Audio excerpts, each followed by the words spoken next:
పత్రికా విలేకరులకి, print media వాళ్ళకి, social media వాళ్ళందరికీ కూడా పేరు పేరున వందనాలు. మీ అందరికీ తెలుసు, ఏదైతే భారతదేశంలో ఎక్కడా లేని విధంగా జగన్మోహన్ రెడ్డి గారు ముఖ్యమంత్రిగా ఉన్నప్పుడు 17 మెడికల్ కాలేజీలు తెస్తే దాంట్లో 5 పూర్తి చేసి సీట్లు కూడా అలాట్ అయితే ఆ సీట్లు మాకొద్దు, మేము పీపీపీ పద్ధతిలో ప్రైవేటీకరణ చేయాలని ప్రజెంట్ కూటమి ప్రభుత్వం నిర్ణయం తీసుకోవడం చాలా దారుణం.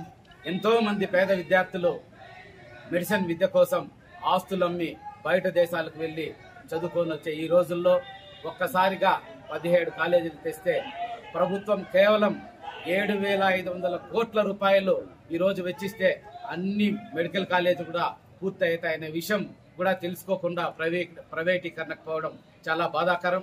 ఎందుకంటే ఈ 1.5 సంవత్సరంలో 2,40,000 కోట్లు అప్పు చేసిన కూటమి ప్రభుత్వం కేవలం 7,500 కోట్లు మెడికల్ కాలేజీలకు ఇస్తే ఎంతో మంది పేద విద్యార్థులు ఈ రోజు వైద్య విద్యకు చాలా దగ్గరైతారు. ఈ ప్రైవేటీకరణను వైఎస్ఆర్ కాంగ్రెస్ పార్టీ తీవ్రంగా ఖండిస్తా ఉంది.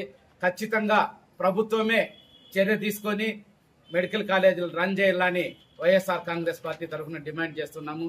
జై జగన్.